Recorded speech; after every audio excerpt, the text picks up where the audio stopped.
ওং আনন্দময়ী চৈতন্যময়ী সত্যময়ী পরমে মা। ওং নমো ভগবতী শ্রী অরবিন্দায় নমঃ। আজই শ্রীমা শ্রী অরবিন্দের ভাবনা নিয়ে তাঁর যে সিদ্ধি দাতা, মায়ের যে প্রিয় সন্তান, সেই যে গণেশ, সেই গণেশের মা পণ্ডিচেরিতে গণেশের মন্দির এর পাশে মায়ের যে গৃহ, সেই গৃহে যখন গণেশের মন্দিরের সংকুলান হচ্ছিল না, শ্রীমা শ্রী অরবিন্দের এই ভাবনা নিয়ে মা তখন বললেন, ও তো আমার সন্তান। এই ভাবনা নিয়ে এক অপূর্ব সেই গণেশ মন্দিরের এক রূপকার আমরা দেখতে পাই মা শ্রী অরবিন্দের তার পণ্ডিচেরি আশ্রমে। শ্রী অরবিন্দ যে সিদ্ধি লাভ করেছিলেন, আর স্বয়ং সিদ্ধিদাতা যে গণেশ, সেই গণেশ যেন মায়ের প্রিয় সন্তান।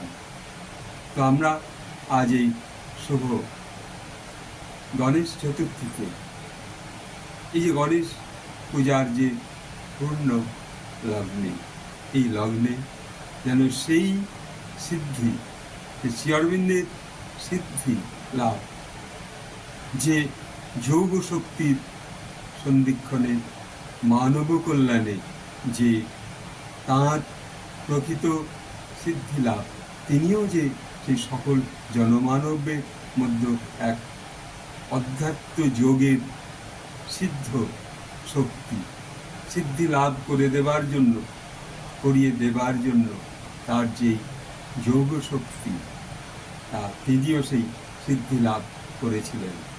তা আমাদের আজ এই প্রিয় যে সিদ্ধিদাতা গণেশ, তার যে পূজা চতুর্দিকে যে আমরা দেখছি, তিনি সেই সিদ্ধি দান করছেন।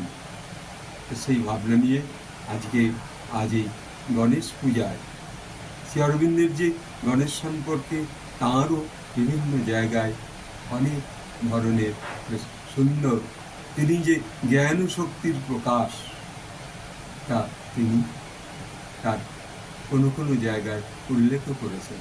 মা স্বয়ং শ্রীমা মীরা, তিনিও গণেশের, তার যে মা যে সন্তান, গণেশ যে মায়ের সন্তান, দেবী মহেশ্বরী রূপের যে আমাদের স্বয়ং শ্রীমা, তাঁর যে প্রিয় গণেশ, তা আমরা পণ্ডিচেরি আশ্রমে গেলে তা আরও স্পষ্টত অনুভব করতে পারি যে মাই সেই দুর্গা।